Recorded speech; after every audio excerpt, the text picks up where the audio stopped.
So hello dear student, কেমন আছো? I hope প্রত্যেকে শুধু ভালো নয়, ভীষণ ভালো আছো। স্ক্রিনের ওপর একটা কোশ্চেন আই হোপ প্রত্যেকেরই দেখা যাচ্ছে। যে কোশ্চেনটা কি বলেছে সেটা আমরা মন দিয়ে পড়বো, বুঝবো, তারপর অঙ্কটা করবো। ওকে, চলো শুরু করি। যদি 6 জন লোক একটি কাজ 8 দিনে সম্পন্ন করতে পারে, তাহলে লোক সংখ্যা হচ্ছে 6 জন, ঠিক আছে? একটি কাজ কত দিনে সম্পন্ন করছে? 8 দিনে সম্পন্ন করতে পারে।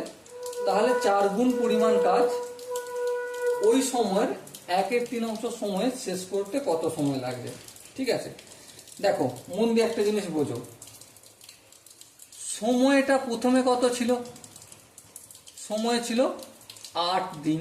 হ্যাঁ, দ্বিতীয়বারে সময়টা কত হচ্ছে? সময়টা 8 এর 1/3। দেখো বইতে বলেছে যে সময়টা লাগে তার 1/3, তাহলে 8/3 দিন। হ্যাঁ ঠিক। আচ্ছা, কাজের পরিমাণটা প্রথমে ছিল, কাজ ছিল কতটা? 1 হ্যাঁ, কিন্তু এখন কাজটা কতটা করে দিয়েছে? 1 তো ছিল, তার সাথে সাথে আবার 4 গুণ করে দিয়েছে।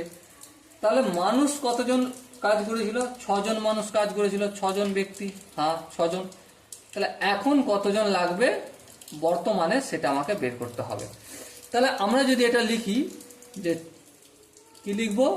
যে 8 দিন সময়ে 1 কাজ সম্পূর্ণ করে কতজন শ্রমিক? 6 জন শ্রমিক, 6 জন ব্যক্তি।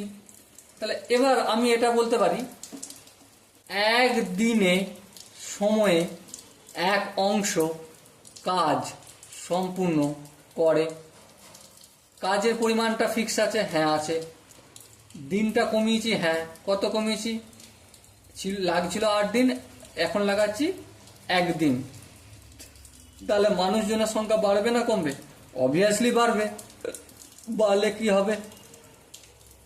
অবভিয়াসলি গুণ হয়ে যাবে, কারণ 8 গুণ বেশি সময় লাগবে, তাই না? হ্যাঁ ঠিক। এরপর দেখো, এই 1 দিন সময়ে, ঠিক আছে, কাজটা ছিল 1। এবারে কি বলছি? না 1 নয়, 4 করতে হবে, 4 গুণ করতে হবে। তাহলে কি কাজের পরিমাণটা বাড়াচ্ছি? হ্যাঁ। তার টাইমটা কি বেশি লাগবে? মানুষজনকে বেশি লাগাতে হবে। হ্যাঁ অতি অবশ্যই বেশি লাগাতে হবে। ঠিক। এবার দেখো, 1 দিনে যেই কাজটা করছিল, এবারে 1 দিনে নয়, এবার আমি বলছি যে 8 এর 3 দিনে, মানে টাইমটা একটু বাড়াচ্ছি। 8 এর 3 দিনে সময়ে এই 4 কাজটা করবে।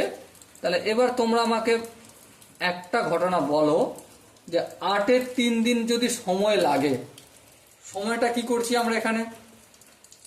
বলো বলো। সময়টা 1 দিন ছিল, 1 দিন থেকে সময়টা বাড়িয়েছি। হ্যাঁ ঠিক, 1 দিনের থেকে সময় বাড়িয়েছি।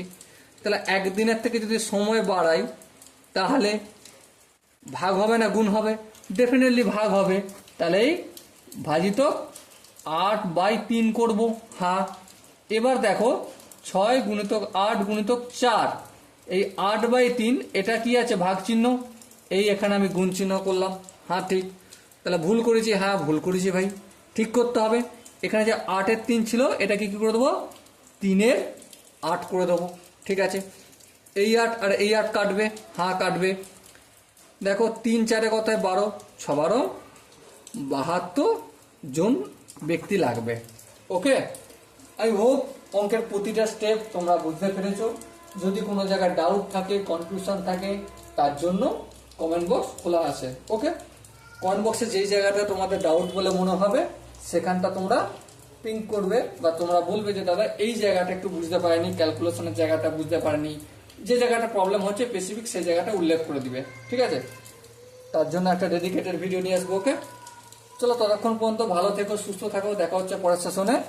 জয় হিন্দ।